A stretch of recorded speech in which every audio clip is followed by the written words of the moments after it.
Heads up, this video is going to be a lot of talking and not a lot of actual footage since I couldn't find much, but I'll do my best to keep you entertained anyway. Over on the Shin Megami Tensei branch, we have Shin Megami Tensei If Hazamahen. This is a prequel RPG to If, where you play as the main antagonist in an origin story. Shin Megami Tensei 20XX. This game is a sequel to the original SMT, following the lore path. This was released in 2004 and received a follow-up in 2008 with the subtitle Devil's Colosseum. The follow-up game is a prequel to 20XX, and it tells the origin story of that game's protagonist. Both of these games are standard RPGs, just like the main series. Shin Megami Tensei Pinball Judgment is the next mobile game on this list. This could technically be a Devil Summoner game, as it's based on the original Devil Summoner, but its Japanese naming puts it as part of the SMT branch. The gameplay is fairly standard pinball gameplay, with additional twists, such as demon partners being available to give bonuses. Following on from that, we have Shin Megami Tensei Tokyo Requiem. This is an original RPG with no direct links to other entries. The game was released episodically over 6 months, something that's much more common now, but was considered quite unusual back in 2007. Shin Megami Tensei 2 Gaiden Mato Hokai is the next game. As is common with these games, there's very little English information available on it. Gameplay wise, it's a turn-based dungeon crawler with randomly generated floors. Battles take place on a dungeon map rather than a separate screen.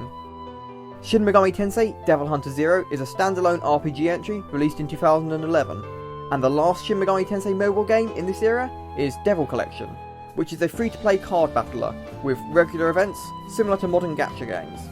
The Last Bible branch received a trio of mobile games here: Megami Tensei Gaiden, Last Bible, New Testament 1, 2 and 3.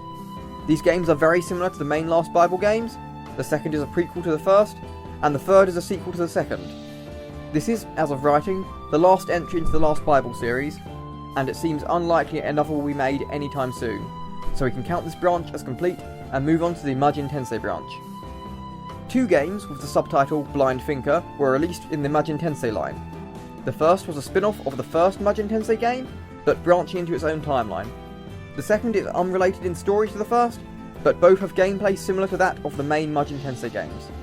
As with Last Bible, it's been a long while since we've had any new entries in this branch, so for now we can consider it complete.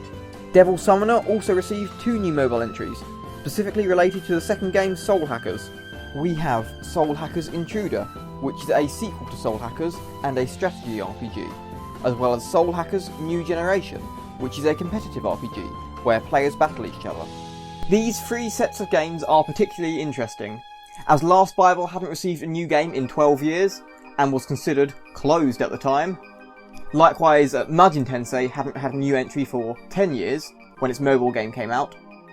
And while Raido Kuzunoha games were current, these games were very different to the original Devil Summoner games, and Soul Hackers was a 10-year-old game at this point. Now maybe this tells you something interesting about what Atlus were aiming for during the latter half of the noughties, but I don't really know anything about that. I just thought it was something that would be interesting to point out. A little earlier than these revivals came the second and currently final entry into the Jack Bros series, Jack's Quest Demonic Help Party, released in 2004. This game is a roguelike game in a similar vein to the original Virtual Boy release. And at last we come to the Persona branch. We have 13 games to deal with here, all released between 2006 and 2012, but on the bright side, some of these games were also based on the older Persona titles too. Persona 1 and the 2 Persona 2 games each received a mobile RPG. Persona Iku no Touhen is a side story set near the end of Persona 1. Persona 2 Innocent Sin Lost Memories is a side story set right at the end of Innocent Sin, showing the timeline reset. And Persona 2 Eternal Punishment Infinity Mask is a sequel to Eternal Punishment, starring the main cast. Persona 3 had 9 mobile games released over the 4 years between 2007 and 2010. 9!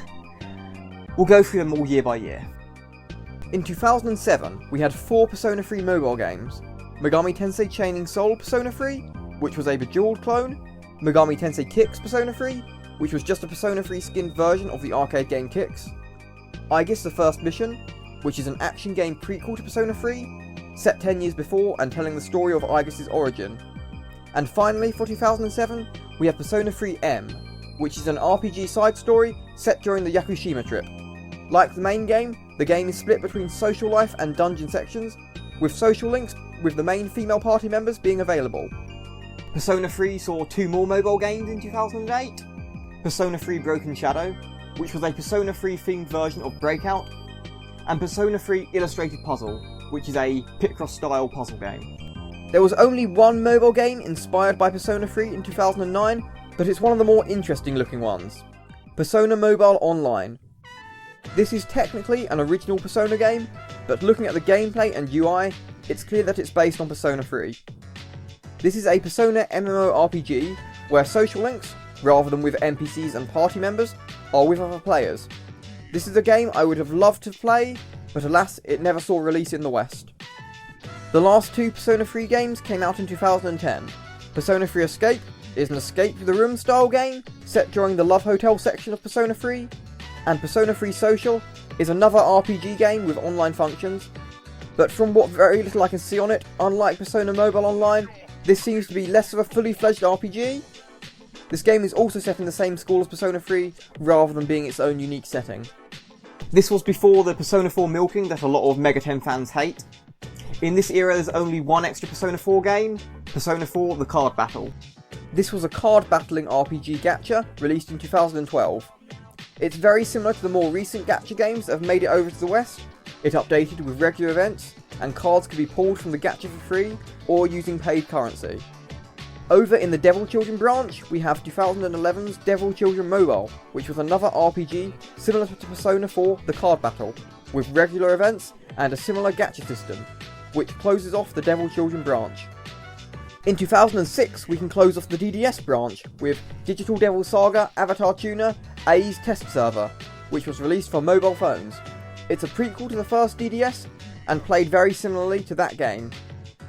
Now this doesn't just go for this one, but I feel like looking here really emphasises my point. This was a mobile phone game in 2006. My mobile phone looked like this in 2006. Maybe it's not much by today's standard, but this game looks better than a GBA game, and it's on a phone.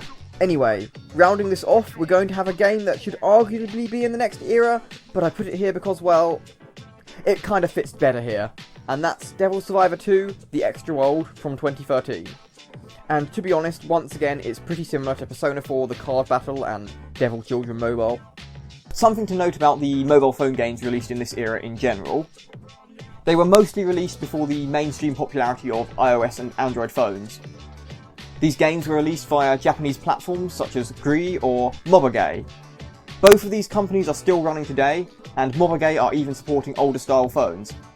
But with the popularity of Android and iOS, subsequent mobile phone releases have been released through the Apple App Store or the Google Play Store. The Extra World being the last Megami Tensei title to be distributed like this. Okay, as I've been editing these past videos, I've been trying to fact check myself as I go, but I found a few extra missing pieces of media. So since there aren't any manga or light novels worth mentioning in this section, I'm going to list the missing ones here. There's still a chance I'm missing some, but I've had to dig pretty hard to find these and make sure they're legitimate, officially licensed releases, rather than simply fan-made ones. We have Smt 2 Tokyo Millennium, a 1994 short manga adaptation of Smt 2. Smt Comic Anthology, a 2001 comic anthology series based on the main Smt games. The Gag Battle series of Yonkoma, with versions based on Persona, Smt and Devil Children. Plastic Babies, another gag manga, featuring Persona, Devil Summoner and mainline Smt. An Smt 9 anthology comic, an Smt 3 Nocturne anthology comic, and anthology comics for Persona 3, 4 and Trinity Soul, as well as a Nocturne Yonkoma and a comic series titled Tartarus Gekjo. Nocturne also received another light novel, as well as the one mentioned last week, this time as a spiritual successor to the Jin series of light novels, set parallel to the game but with a different main cast. There's also a couple of entries here I know only by name. I couldn't find English sources for them, but using the Wayback Machine I found some Japanese references to them, which helped me track down the covers. These are Shin Megami Tensei 1-2 comic from 1995, and Megaten All-Stars Devil's Arc. So, these exist, but I can't say much more about them other than that. We're almost there, just 2 more parts to go now. The 6th and 7th parts I wanted to combine, but they ended up having a nice midpoint to split them, so I'm afraid it's 2 more weeks. I hope you enjoyed this. Please leave a like if you did, and subscribe so you don't miss the final parts. Until I see you then, hope you have a great rest of your day, and see you next time.